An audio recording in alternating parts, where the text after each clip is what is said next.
దూరం చూసేసరికి బ్రహ్మదేవుడు ఉంటాడు. అసలు బ్రహ్మదేవుడేమో ఇక్కడ ఉన్నాడు. నారదుడికి అంటాడు పుట్టించింది నేను కదా, అసలు ఈయన ఎవరు, అసలు ఈయన శ్రీకృష్ణుడు పుట్టించింది ఎవరు? ఈ ప్రశ్న ఆయనకు స్టార్ట్ అవుతుంది. తర్వాత ఆలోచన ఏం స్టార్ట్ అవుతుంది అంటే, నారదుడు అంటాడు అవి అక్కడ బ్రహ్మదేవుడు ఉన్నాడు అంటాడు. మరి నువ్వు జీరో, నిన్ను పుట్టించింది కూడా ఈ సృష్టిని చేస్తుంది కూడా శ్రీకృష్ణ పరమాత్మ అని నారదుని ద్వారా బ్రహ్మదేవుడు తెలుసుకోవడం జరుగుతుంది. అట్లా తెలుసుకున్న తర్వాత బ్రహ్మ మొట్టమొదటి ఏం చేసిందంటే సాష్టాంగ నమస్కారం చేసింది. ఎవరికి? శ్రీకృష్ణ పరమాత్మకి సాష్టాంగ నమస్కారం చేసింది. సాష్టాంగ నమస్కారం అంటే దండవత అని అంటున్నాం. దండవత అంటే కట్టె భూమి మీద ఎట్లా పడేస్తారో మనం ఇట్లా దండం పెడుతున్నాం. వాస్తవానికి బోర్ల బుక్కలు పడుకొని వీళ్ళకు మనం దండం పెట్టాలి.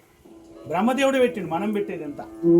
కాబట్టి ఆ రకంగా శ్రీకృష్ణ యొక్క చరిత్ర ఏంటంటే పుట్టించేది ఆయన్నే, పెంచేది ఆయన్నే, చివరికి తీసుకునేది కూడా ఆయనే. కానీ రూపాలు మారుతుంటాయి, వివిధ రూపాలు మారుతుంటాయి.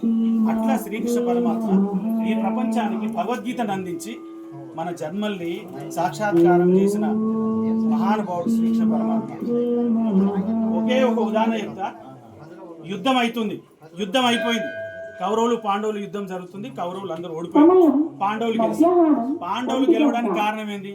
అర్జునుడి యొక్క రథాన్ని నడిపిస్తుంది శ్రీకృష్ణుడు. ఈ భగవద్గీత వచ్చేది ఆనాడు యుద్ధంలో చెప్పింది, ఇప్పుడు మనం మాటల ద్వారా చెప్పుకుంటున్నాం. యుద్ధం అయిపోయింది, అందరూ చచ్చిపోయారు, పాండవులు మాత్రం గెలిచిండ్రు. గెలిచిన తర్వాత అర్జున నువ్వు దిగు అని అంటాడు. ఎందుకు దిగాలి? నేను రాజును కదా, నేను క్షత్రియుని కదా అని అంటాడు అర్జునుడు. అరే బాబు చెప్పింది నువ్వు ఫస్ట్ దిగంటాడు. దిగకపోతే కృష్ణుడు ఒడని వేలుతో ఇట్లా అంటే కొన్ని క్రోసుల దూరంలో అర్జునుడు పడ్డాక కృష్ణుడు కూడా అక్కడికి వెళ్ళి దుంకుతాడు. దుంకిన తర్వాత ఆ రథం ఒకటేసారి మొత్తం పేలిపోతుంది, తునాతునుకలు అవుతుంది. అంటే కృష్ణ పరమాత్మని నమ్ముకుంటే అర్జునుడిని బతికేయాలనుకున్నాడు కాబట్టి దూరంగా తన్ని, ఒకవేళ తన్నకపోతే కృష్ణుడు ఒకటే దూకితే కృష్ణుడు తుక్కు అయిపోయింది. అంటే అర్జునుడు తుక్కు అయిపోయింది.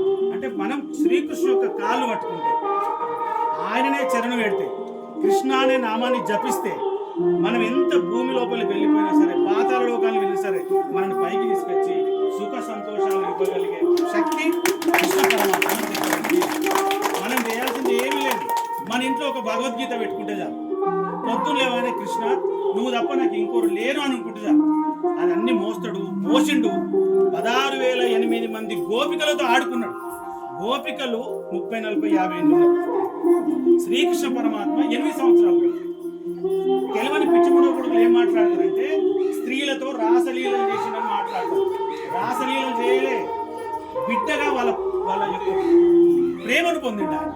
కృష్ణుడికి ఇష్టం తల్లి అంటే. అందుకే తన నోట్లో తల్లికి విశ్వరూపంలో 14 లోకాలు చూపెట్టింది.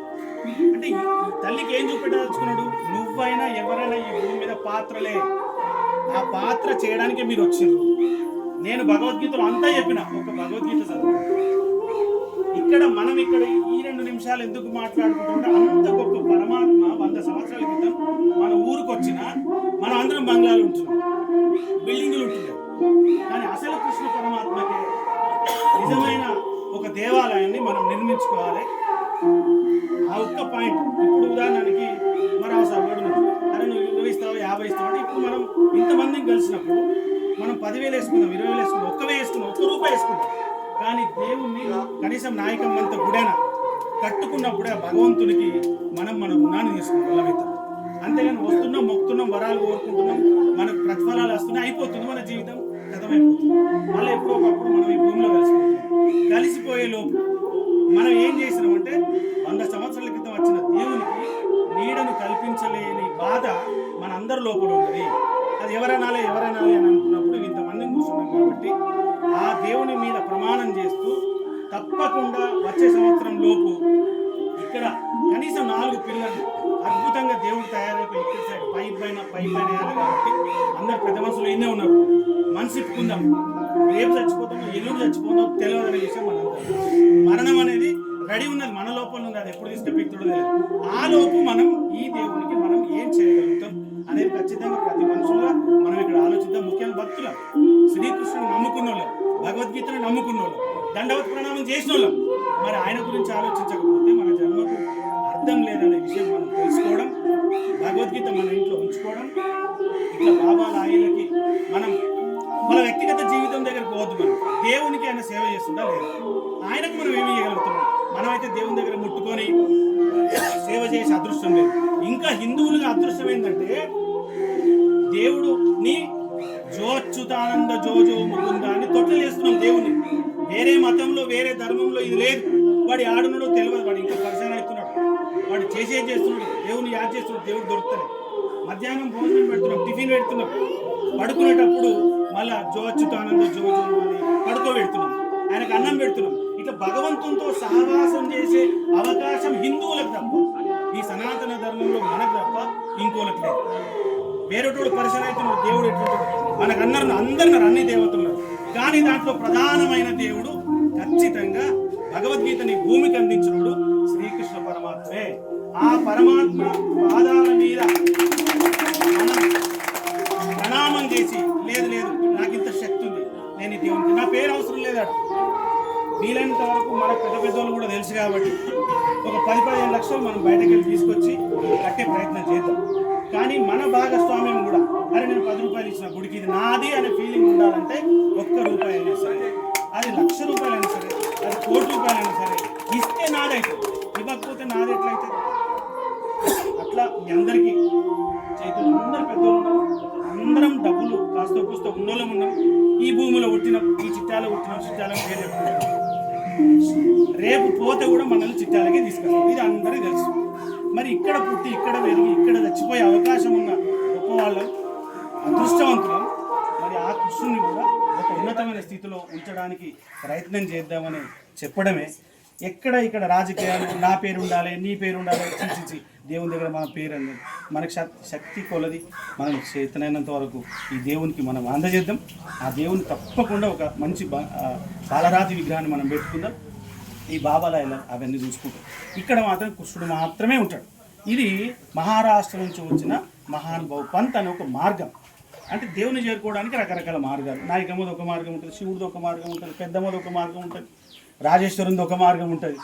కానీ అన్నిటికీ నేనే ఆధారం అని భగవద్గీతలో మనకు ఆధారం ఇచ్చింది.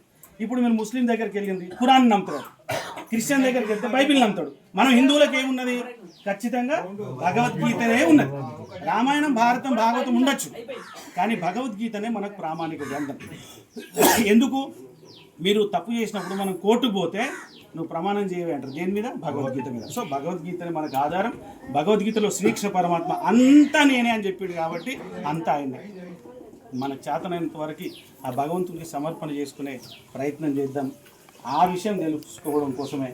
అందుకంటే ఒక్కొక్కరు దాటిపోతున్నారు, మనం చూస్తున్నాం. ఏమేమో చేయాలనుకుంటారు, వాడు ఏం చేయలేకపోతారు. లాస్ట్ కొట్టి బాడీ వస్తుంది, మన కార్యక్రమాలు చేస్తాం.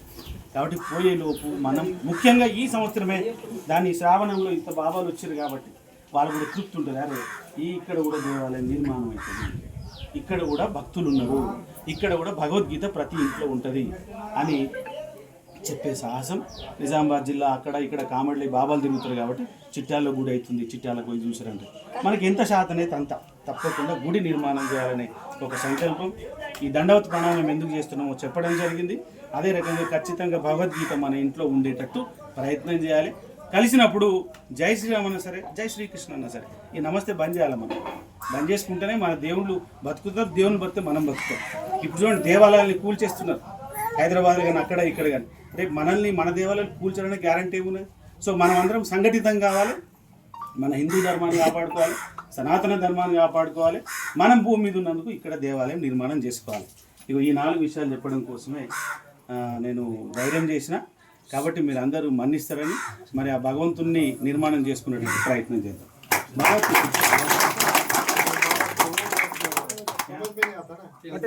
ఇంతకుముందు ఒకటి లిస్ట్ రాసిరు చూడు, చేసినాము. అదే మరి అది ఆగిపోయింది. డిసెంబర్ నుంచి